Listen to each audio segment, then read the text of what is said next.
Allez, aujourd'hui, on va décrypter ensemble les secrets des professionnels pour choisir les couleurs qui vont vraiment transformer un espace. On laisse tomber le hasard et on adopte une vraie méthode.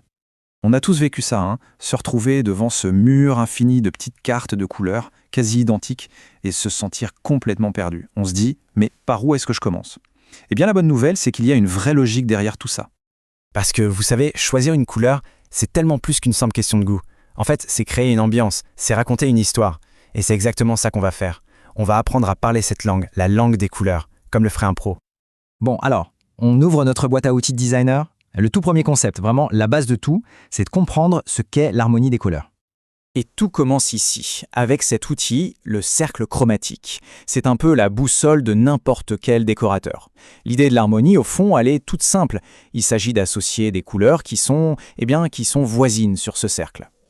Alors ça, cette technique, elle a un petit nom un peu chic, le camailleux. Mais en gros, c'est juste l'art de marier des couleurs qui se côtoient, qui sont proches les unes des autres sur le cercle, pour obtenir un résultat super doux, super cohérent. Et dans cette grande famille du camailleux, on a deux approches principales. D'abord, ce qu'on appelle l'harmonie monochrome. Là, c'est facile, on prend une seule couleur et on s'amuse avec toutes ses nuances, de la plus claire à la plus foncée. Et puis, il y a l'harmonie analogue. Là, on va piocher plusieurs couleurs qui se suivent sur le cercle. Par exemple, un bleu, puis un bleu-vert, et enfin un vert. Et voilà ce que ça donne dans la vraie vie, une harmonie analogue. Regardez un peu, ces différentes teintes de bleu et de vert, elles sont juste à côté sur le cercle. Et ensemble, elles créent une atmosphère hyper sereine, vraiment apaisante. C'est ça la magie de l'harmonie. Allez, on ajoute un deuxième outil dans notre boîte. Et là, on prend le contre-pied total de l'harmonie. On va parler du contraste et de son pouvoir, assez spectaculaire. Si l'harmonie, c'était l'idée de rassembler et de créer de la douceur, le contraste, lui, c'est tout l'inverse. Son but, c'est d'opposer. On cherche à créer un choc visuel, un effet waouh qui va vraiment réveiller et dynamiser un espace. Pour créer ce fameux contraste, là encore, on a deux grandes méthodes. D'abord, le contraste de ton. C'est le plus simple à comprendre, c'est l'opposition entre le clair et le foncé. Pensez au noir et blanc, c'est l'exemple parfait. Et puis il y a le contraste de teinte. Là, on va chercher des couleurs qui sont à l'opposé l'une de l'autre sur notre cercle chromatique. Mais attention, petit avertissement, et c'est un super conseil de pro ça, les contrastes très forts, c'est vrai, ça en jette, c'est très décoratif. Le truc, c'est que ça peut aussi finir par fatiguer l'œil sur le long terme, donc la clé, c'est de les utiliser par touche avec parcimonie. Ok, donc là on a nos deux outils principaux. L'harmonie d'un côté, le contraste de l'autre. Maintenant, la grande question c'est comment on fait pour combiner tout ça dans un plan qui tient la route pour une pièce entière?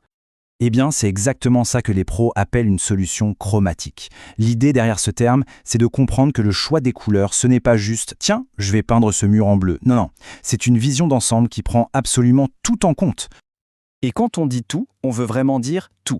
À quoi sert la pièce? Quelle est sa taille, sa forme? Qu'est-ce qu'il y a déjà dedans, comme le sol, les meubles? Et surtout, l'élément le plus important peut-être, la lumière. La lumière du jour, mais aussi celle des lampes le soir.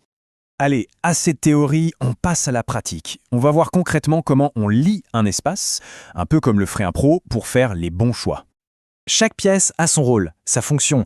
Une chambre, par exemple, c'est fait pour se reposer. Donc, logiquement, on va se tourner vers des couleurs calmes, comme des bleus, des verts.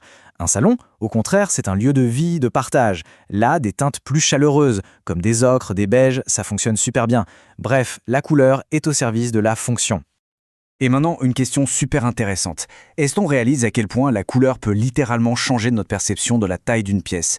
C'est un outil de manipulation visuelle hyper puissant. Regardez cet exemple, c'est une astuce classique mais ultra efficace.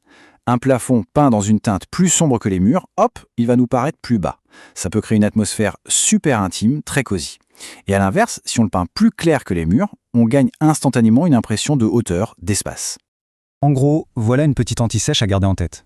Pour donner l'impression d'agrandir, on mise sur des couleurs claires et froides, comme le bleu ou le vert, parce qu'elles donnent une sensation de recul.